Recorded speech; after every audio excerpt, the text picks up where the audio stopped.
Hey YouTube, it's Tara again. Okay, so this video is going to be about my travel plans. I thought I'd just do something to, as I said in my first video, I've planned this trip all myself. I'm not going through any of the medical travel companies. I don't have a problem with any of them in particular. I just am very good at planning. I love planning. So I just don't see the point in using them. I was quite happy to do it myself. So we are in Sydney and we will be flying to Bangkok and then on to Phuket with Thai Airways. I will probably mention when we get there what that transition was like. We leave at like 10 o'clock in the morning here and we arrive in Phuket at about 10 o'clock at night local time. So it'll be a big day, but it'll just be nice to finally get there. And then on the way home, we fly to Bangkok. We get there at like 1 o'clock in the afternoon. We're staying there overnight and we fly out at like 7 o'clock the next morning. So we'll have an afternoon, evening in Bangkok just to have a look around and see what everything's like. We are staying at BYD Lofts in Patong. I wanted somewhere that was central to everything so that we didn't have to travel too far. My partner and my mother-in-law, who I'm travelling with, we really enjoy, we go to Bali at least once a year and really enjoy the hustle and bustle. So Patong really seemed like the right place for the kind of holidays that we enjoy, just being close to everything and in amongst everything. BYD Lofts, love the pictures. If it's anything like the pictures, I'm sure I'm going to be utterly in love. We have a 2-bedroom apartment that's 160 square metres, which is massive. So we have a bedroom each with our own bathrooms. It has a lounge, kitchen, dining room, and a big balcony. I love this idea because we were going to have 2 rooms anyway.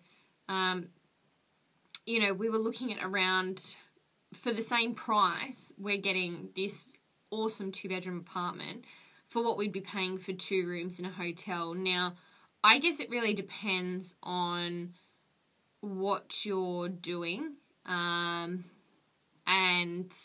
the kind of holiday that you want. If you like that whole resort feel, interacting with the other guests kind of thing, then it might not be the right place for you. However, they are serviced apartments, so they do still have a swimming pool where obviously you'd see other guests there, room service, restaurant. So it's kind of still a lot like a resort, but for the same money, we could have a whole apartment. Now, I'm figuring, you know, the couple of days after, a room's going to be really crowded, having 3 people in it trying to watch a TV. You know, there's not generally a lot of sitting room. Balconies aren't really big enough for 3 people. Everything's really made for 2, so this will mean that, you know, if I'm having trouble sleeping, I can get up, I can go out to the lounge room, I can sit down in the lounge room. You know, I just have more room and more comfort, you know, with the fridge. If we don't feel like going out, you know, we have the kitchen and everything where it's just really comfortable to stay in the room. So, that was the biggest sell for me. It was just the comfort and just the options post-op for me. You know, they can order and bring breakfast back, and instead of everyone, you know, sitting on the bed kind of thing, we can sit down at the kitchen table and eat. And, you know, just to have those, just to have more options, really.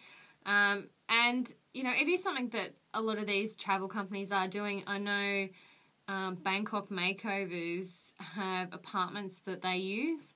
So I think there's definitely merit in having that apartment-style room as opposed to just a standard resort room.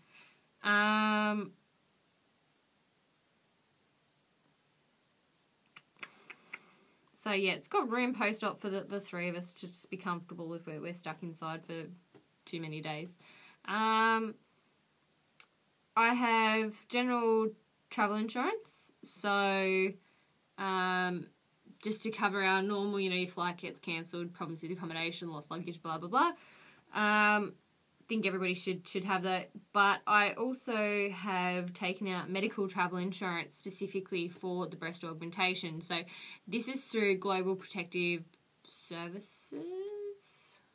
I will double check that and I'll put a link below. Now, they cover medical travel. So, in that, I have so it costs $318.65, memory serves me correctly, and that gives me $25,000 worth of additional medical bills. Now, anything that is obviously related to the surgery, the hospital covers, you know, but if other medical conditions arise as a result of it, then there's $25,000 worth of cover for medical bills, and it has $50,000 worth of evacuation cover. That was the main thing I'm looking for. Look, at the end of the day, if something goes wrong, I'm on a plane and I'm coming home. So I just really wanted something that covered me for the evac. I don't want to stay, you know, I probably won't want to stay there and have treatment there. If something goes wrong, I'm probably going to crap myself and just want to be back home in Australia and have that safety net, which, you know, is probably extremely crazy because, you know, we're going to Thailand because we trust in the hospital and the doctors and everything over there. So to think that if something goes wrong, we'll just run home thinking that something's going to be better. I mean, you know, I'm rambling. Anyway, you know, I have that cover if they can't provide me with, you know, the care that I need and I do need to go home, then I can get... it is covered. The policy appears to be tailored towards if you die, you know, or if they cause you serious permanent injury. I mean, the top section of the policy is like $50,000 worth of cover if you die, you know, $10,000 if they, you know, if you lose a limb, this amount of money if they, you know, make you not be allowed to be able to have children anymore. And then at the bottom it's like $20,000 worth of, you know, extra cover and this amount of cover for evacuation. They're why I'm getting it. I just want them to cover my bills if something goes wrong. You know, I guess I'm not thinking that this procedure is going to kill me. So yeah, that is about it, I think, for my travel plans video. It is. That was a nice quick one. If you have any questions, pop them in the comments below. I am going to do one on my surgery plan next. Obviously not something, just these are just my thoughts. So my next video that I plan to do will be on my surgery plan, what I plan for my surgery. So I'll probably do that one later tonight. Yeah. Alright. Bye.